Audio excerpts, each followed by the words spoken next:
ರಾಮನಗರ ಜಿಲ್ಲೆ ಇನ್ನು ಮುಂದೆ ಬೆಂಗಳೂರು ದಕ್ಷಿಣ ಜಿಲ್ಲೆ ಅಂತ ನಾಮಕರಣವನ್ನ ಮಾಡೋದಕ್ಕೆ ಕ್ಯಾಬಿನೆಟ್ನಲ್ಲಿ ಕೂಡ ಅಸ್ತು ಅಂತ ಆಗಿದೆ. ಈಗ ಒಪ್ಪಿಗೆಯನ್ನು ಸೂಚಿಸಿದ್ದಾರೆ. ಇನ್ನು ಮುಂದೆ ರಾಮನಗರ ಜಿಲ್ಲೆಯನ್ನ ಬೆಂಗಳೂರು ದಕ್ಷಿಣ ಜಿಲ್ಲೆಯಾಗಿ ಮರುನಾಮಕರಣ ಮಾಡಲಾಗ್ತಾ ಇದೆ. ಈ ಪ್ರಸ್ತಾಪವನ್ನು ಡಿಸಿಎಂ ಡಿಕೆ ಶಿವಕುಮಾರ್ ಅವರು ಇಟ್ಟಿದ್ರು.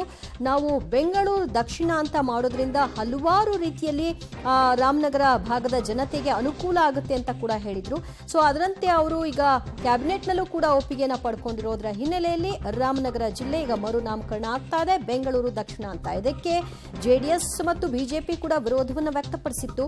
ಯಾಕೆ ಮಾಡಬೇಕು ರಾಮನಗರ ಜಿಲ್ಲೆಯನ್ನ ಬೆಂಗಳೂರು ದಕ್ಷಿಣ ಮಾಡೋದ್ರಿಂದ ಆಗುವಂತಹ ಲಾಭ ಏನು ಅನ್ನೋದರ ಬಗ್ಗೆಯೂ ಕೂಡ ಪ್ರಸ್ತಾಪ ಆಗಿತ್ತು. ಆದರೆ ಇದ್ಯಾವುದಕ್ಕೂ ಕೂಡ ಅವರು ಲೆಕ್ಕಿಸಿಲ್ಲ. ನಾನು ಮಾಡೇ ತೀರ್ತೀನಿ ಅಂತ ಡಿಸಿಎಂ ಡಿಕೆ ಶಿವಕುಮಾರ್ ಅವರು ಹಠಕ್ಕೆ ಬಿದ್ದ ಹಾಗೆ ರಾಮನಗರ ಜಿಲ್ಲೆಯನ್ನ ಈಗ ಹೆಸರು ಬದಲಾವಣೆ ಮಾಡುವಲ್ಲಿ ಕ್ಯಾಬಿನೆಟ್ ಒಪ್ಪಿಗೆಯನ್ನು ಕೂಡ ಪಡ್ಕೊಂಡಿದ್ದಾರೆ.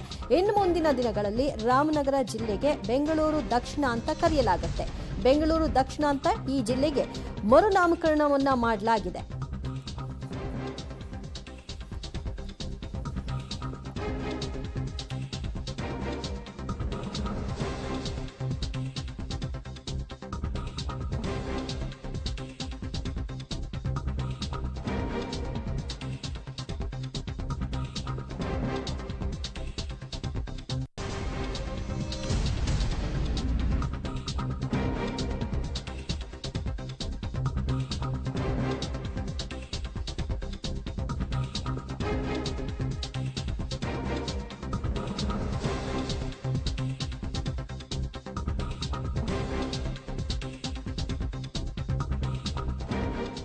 ರಾಮನಗರ ಜಿಲ್ಲೆಯನ್ನ ಬೆಂಗಳೂರು ದಕ್ಷಿಣ ಜಿಲ್ಲೆ ಅಂತ ಮರುನಾಮಕರಣವನ್ನ ಮಾಡೋ ಮೂಲಕವಾಗಿ ಕ್ಯಾಬಿನೆಟ್ನಲ್ಲಿ ಒಪ್ಪಿಗೆ ಸಹ ಪಡ್ಕೊಳ್ಳಲಾಗಿದೆ. ಆದರೆ ರಾಮನಗರ ಜಿಲ್ಲೆಯಲ್ಲಿ ಆಗ್ತಾ ಇದ್ದಂತಹ ಎಲ್ಲ ಕಾರ್ಯಚಟುವಟಿಕೆಗಳು ಕೂಡ ಹಾಗೆ ನಡೆಯುತ್ತೆ. ಅದರಲ್ಲಿ ಯಾವುದೇ ರೀತಿಯಾದಂತಹ ಬದಲಾವಣೆ ಇರಲ್ಲ. ಕೇವಲ ಹೆಸರು ಮಾತ್ರ ಬದಲಾವಣೆ, ಉಳಿದೆಲ್ಲವೂ ಕೂಡ ಹಾಗೆ ಮುಂದುವರಿಯುತ್ತೆ.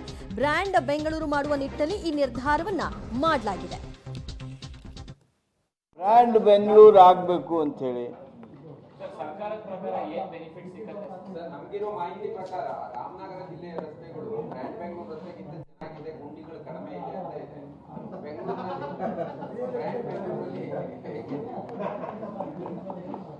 ಎರಡು ಕೂಡ ಅಪ್ಗ್ರೇಡ್ ಮಾಡಿದ್ರೆ ಆಯ್ತು.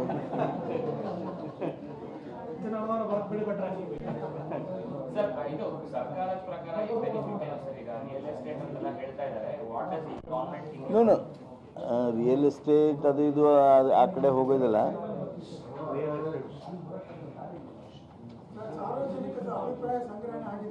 ಅಲ್ಲ ಒಂದು ಸೆಕೆಂಡ್ ತಮ್ಮ. ರಾಮನಗರ ಜಿಲ್ಲೆಯನ್ನ ಬೆಂಗಳೂರು ದಕ್ಷಿಣ ಜಿಲ್ಲೆಯಾಗಿ ಮಾಡ್ತೀವಿ ಅಂತ ಹಿಂದೆ ಕೂಡ ಹೇಳ್ತಾ ಇದ್ರು. ಅದರಂತೆ ಇವತ್ತು ಕ್ಯಾಬಿನೆಟ್ನಲ್ಲಿ ಪ್ರಸ್ತಾಪ ಆಗಿ ಒಪ್ಪಿಗೆ ಕೂಡ ಪಡ್ಕೊಳ್ಳಲಾಗಿದೆ. ಇದನ್ನ ಚುನಾವಣೆಗೋಸ್ಕರ ಮಾಡಲಾಗಿದ್ದಾರಾ ಇಲ್ವಾ ಇದರ ಬಗ್ಗೆ ಮುಂದಿನ ಹಂತಗಳಲ್ಲಿ ಚರ್ಚೆ ಆಗ್ತಾ ಹೋಗುತ್ತೆ. ಸದ್ಯಕ್ಕಂತೂ ಸರ್ಕಾರ ಹೇಳ್ತಿರೋ ಪ್ರಕಾರವಾಗಿ ಅದರ ಒಂದು ಅಭಿವೃದ್ಧಿ ದೃಷ್ಟಿಕೋನದಲ್ಲಿ ನಾವು ಬದಲಾವಣೆ ಮಾಡಿದ್ರಿ, ಜನ ಕೂಡ ಈ ಬದಲಾವಣೆಯನ್ನ ಬಯಸಿದ್ರು ಅಂತ. ಸದ್ಯ ರಾಮನಗರ ಜಿಲ್ಲೆಯಲ್ಲಿ ಹೆಸರು ಬದಲಾವಣೆ ಅಷ್ಟೇ, ಬೆಂಗಳೂರು ದಕ್ಷಿಣ ಅಂತ ಆಗ್ತಾ ಇರೋದು. ಬದಲಾಗಿ ಎಲ್ಲ ಕೆಲಸಗಳು ಕೂಡ ಹಾಗೆ ಮುಂದುವರಿಯುತ್ತೆ ಅಂತ ಹೇಳಲಾಗ್ತಾ ಇದೆ.